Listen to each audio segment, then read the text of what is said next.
Good mate, how are you? Yeah, good. How are you finding lockdown and quarantine? Uh, it's obviously tough. Not doing nowhere near the amount of volume of training.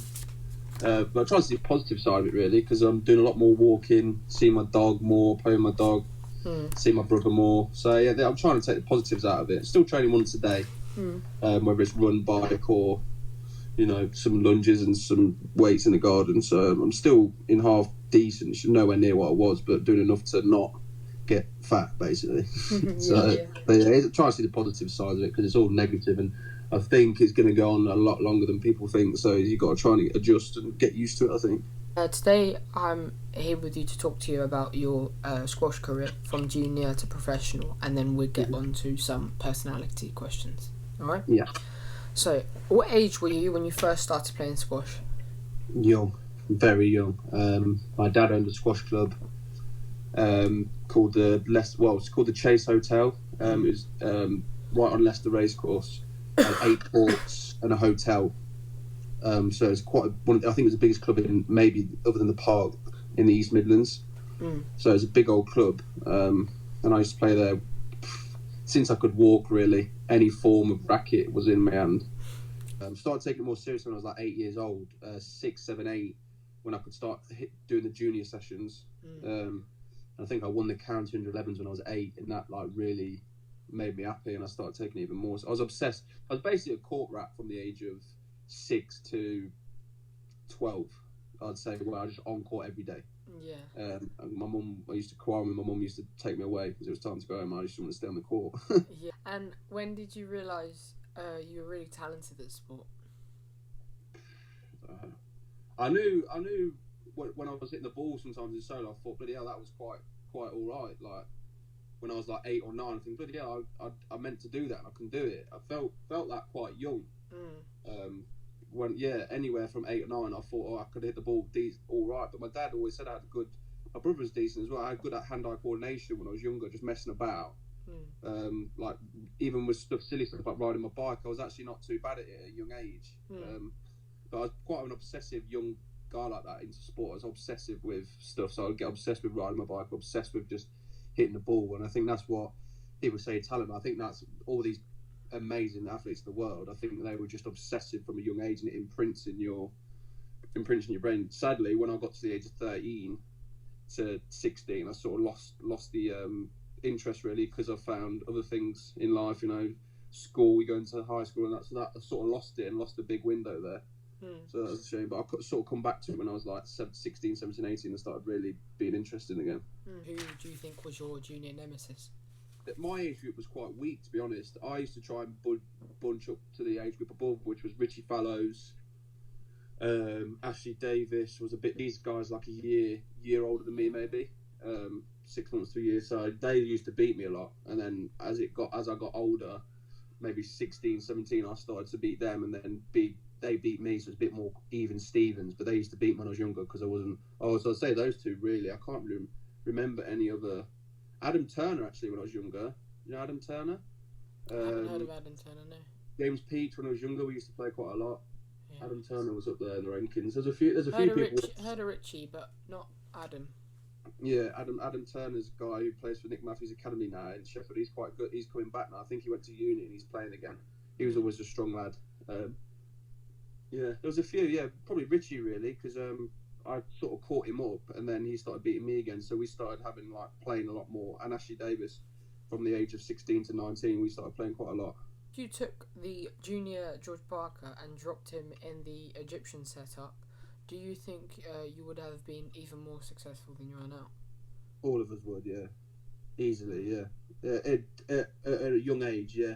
Maybe not now, but from that learning stage, 100%. If we got out there and started playing, I've played Egyptian League once, and I've been over there, and the level of kids they have is just ridiculous. Like 8, 9-year-old girls, like slapping the ball around the court, ridiculous technique, so quick. It's because they're like this life is. I think it means more to them at a young age because I think. Well, I don't think it's a way of escaping their life, but it's a, you know, I think it's a way they can get out of being in in a bad situation, and I think they take it really seriously from young. I think we don't really focus on it that much till we're probably, I don't know, I left college at 16 and I could play twice a day then, but up until then I have to be at school every day, and I'd probably only hit 2-3 times a week from the age of 12 to 15, 16, you know. So that's a big loss there. But definitely, I think all the English players would have helped there because they're just the mass of players they've got there, and the level is just so much higher. That's why they've got people in the top 10. Yeah. What do you think they're doing different? Just playing on court more, court hours. You know, we're in the gym more. So you see we get some of these super freaks that come through, which are absolutely super fit. But these guys are on court for 2 to 3 hours a day, every day. Sometimes, well, not on a Sunday, I don't think, but 5 days a week, 6 days a week from the age of 12, maybe even some of them 10, are on court 2 or 3 hours a day. I just don't think we put that much time into it at a young age, and that's why I think you get people like Mohammed and that are coming through at 19 years old and like 25 or 20 in the world, whatever it was, and not Diego, the others, they're just like they come through earlier, you know, because they're training full time earlier as well. Like, I learned probably most from Joel Makin really about how you should treat the squash as a profession. Like, he's just an absolute animal. His work ethic and the way he's just forced himself to get better and better. I used to beat him when I was 18, 19, 3-0. And now I can't even get more than 8 points a game off him. Come full circle, like. But that's just pure hard work. So I think you say coaches help you to do, but you learn. I think I learn as much off other players and just talking to these guys what are in the top 20. You know, I learn as much off them. It's a lot to take in mentally, isn't it? Yeah, for sure. I've always struggled with my mental side. I'm quite up and down. You know, I have weeks where I can beat some good plays and maybe in the top 30 get a bit of a scalp, and then some weeks I can be having a dogfight with a guy at 60 in the world. And that's all down to my mentality, you know, and consistency of training. But I'm working, I think, like maturity as you get older, that hopefully I can mature quicker and with my age, you know, and I can get that bit of maturity on court. I swear I haven't got it yet. I look like a bloke and a man, but sometimes I don't act like one. So trying to get that maturity quick, but it's not there yet. It's getting there though. Yeah. Did you first think about becoming a professional squash player? I'd probably say 16, I'd say 15, 16. When I was getting out of college, I'd say 15. When I was just starting, I was in maybe not sixth form. I didn't do sixth form. I went into college for 1 year, and I've never been into my education. I've never had any good at anything other than sport. So I only got 4 GCSEs.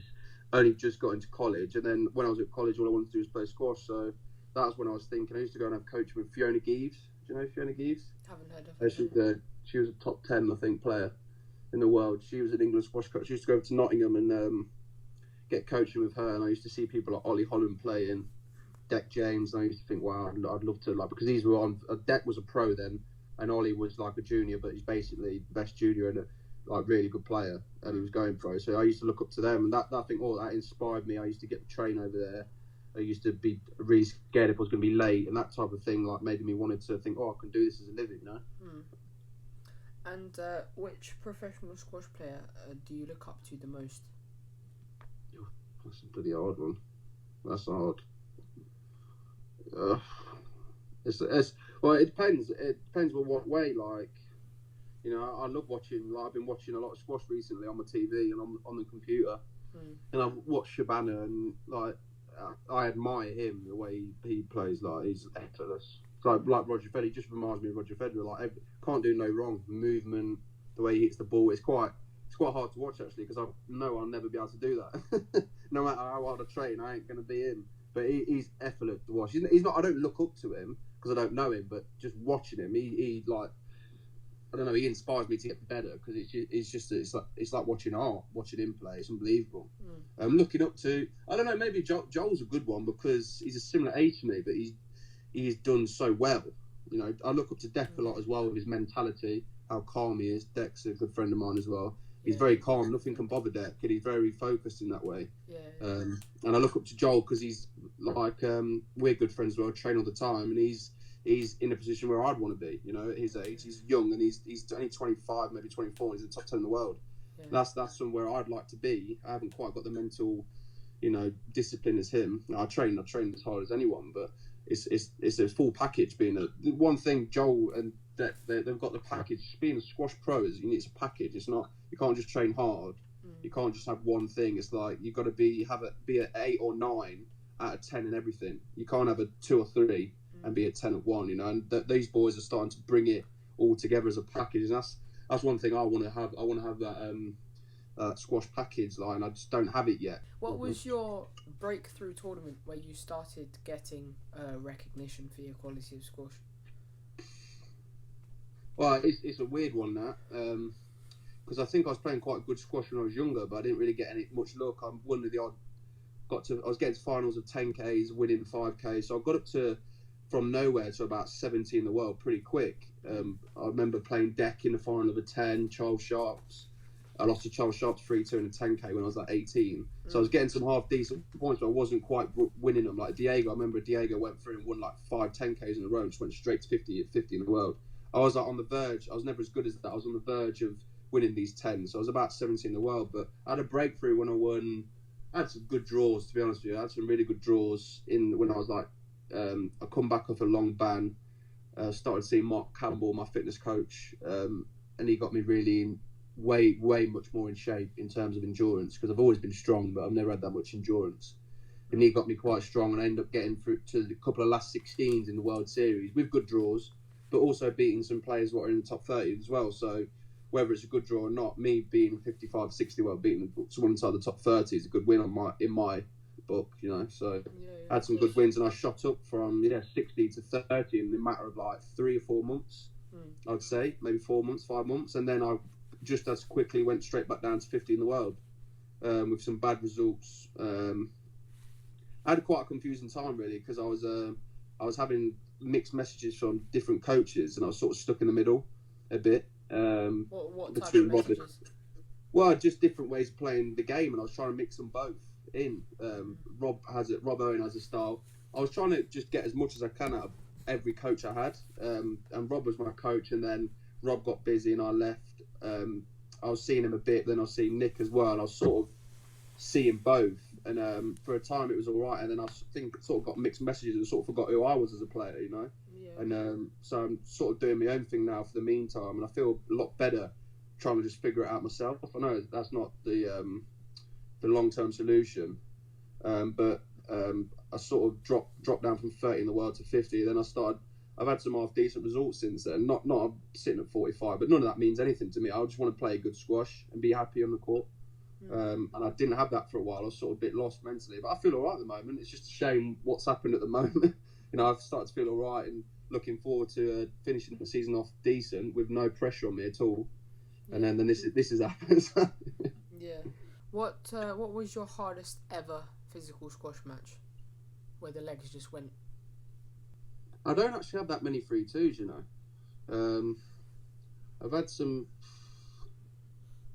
That's a hard one. Maybe a couple of them early wins I had.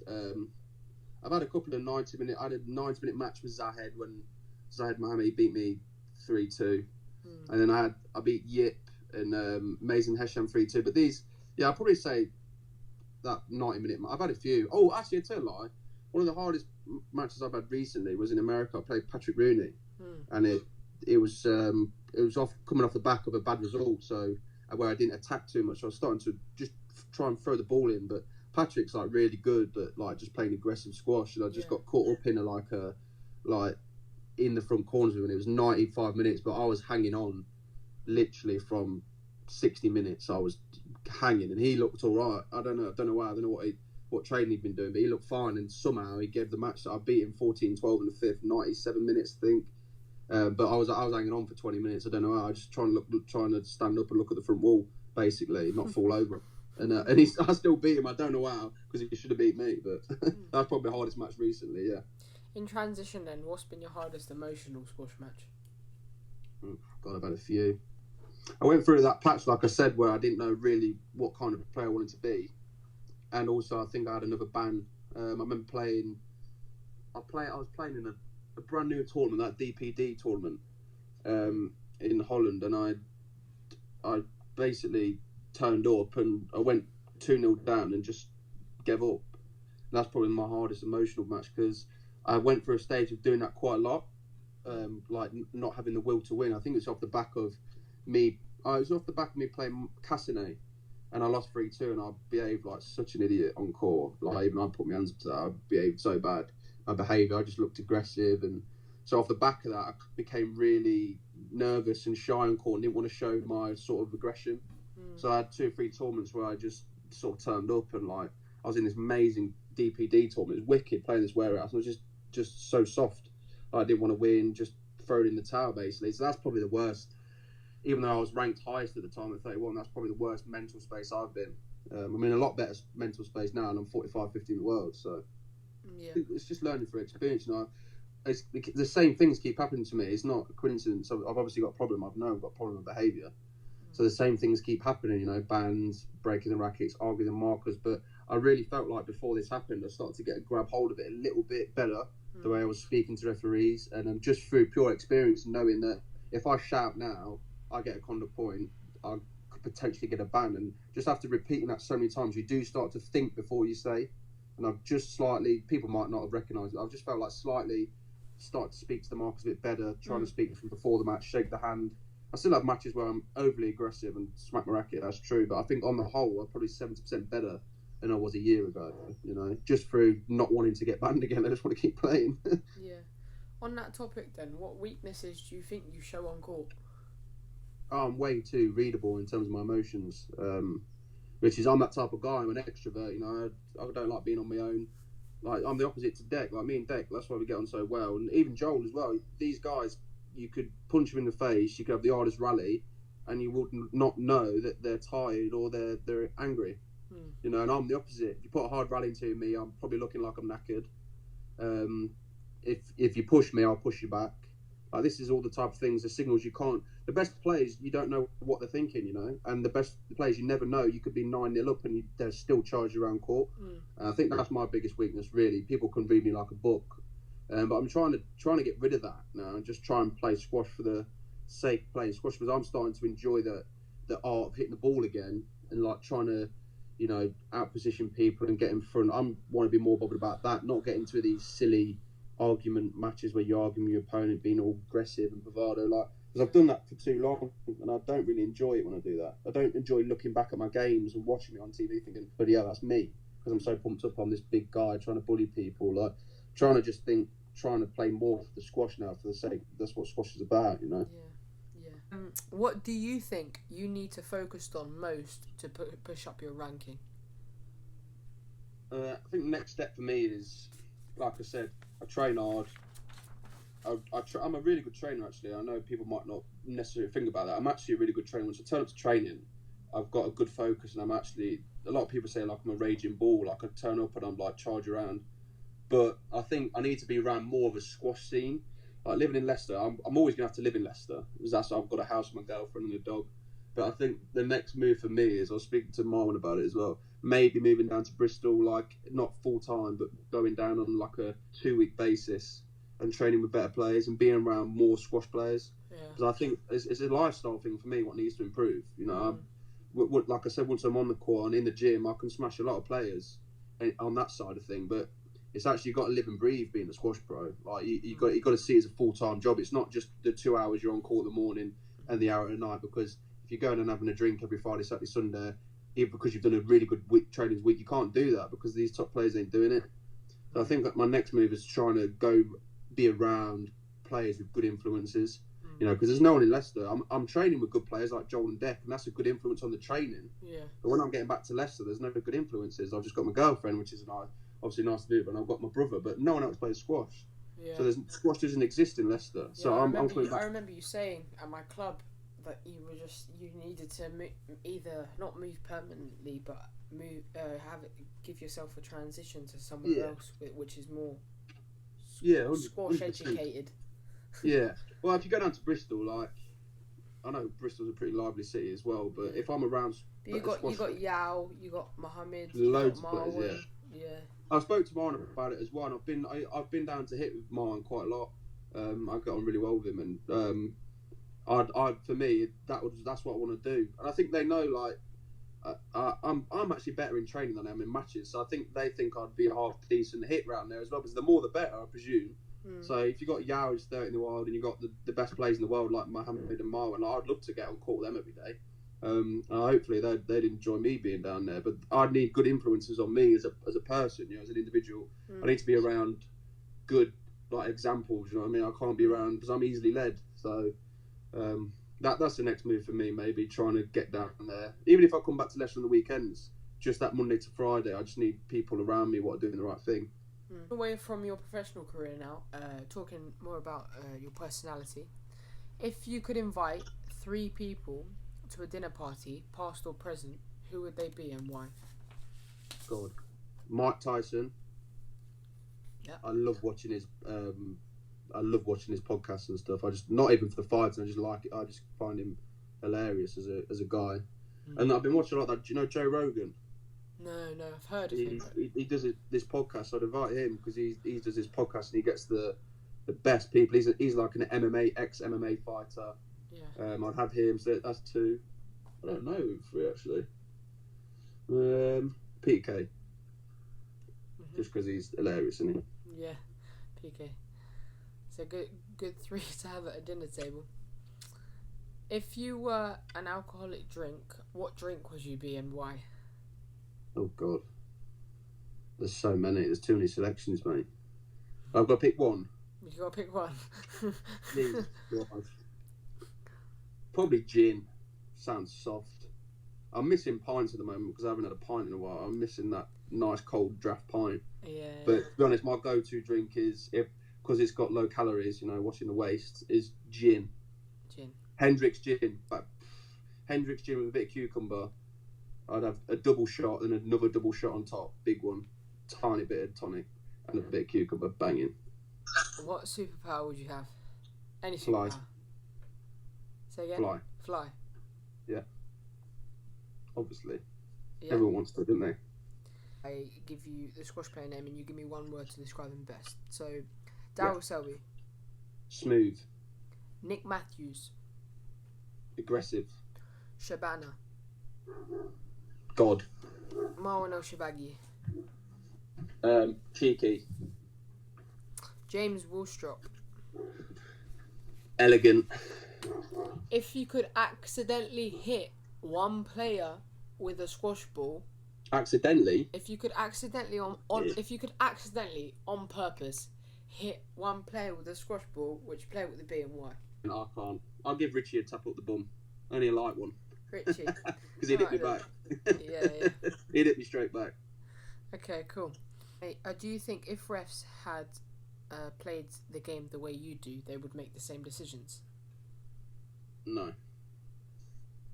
Yeah, if they played to a good level before, they'd understand more about...